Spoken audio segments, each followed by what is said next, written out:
அது ரொம்ப முக்கியமான விஷயம். அடுத்து ரெண்டாவது என்ன அப்படின்னா, சிக்கனுடன் பால் வந்து எடுக்கக்கூடாது.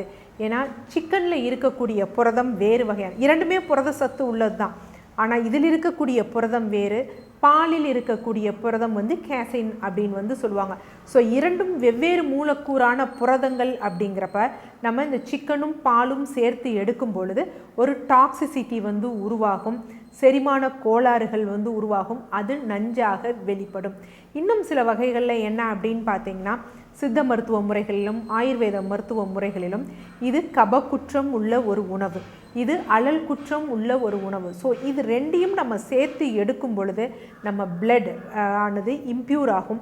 ஸோ அதனால் என்ன அப்படின்னா தோள்களில் வந்து பாதிப்பை ஏற்படுத்தும், குறிப்பாக வெண்புள்ளிகளும் வருவதற்கு வாய்ப்புகள் இருக்குது அப்படின்னு சொல்லப்படுகிறது.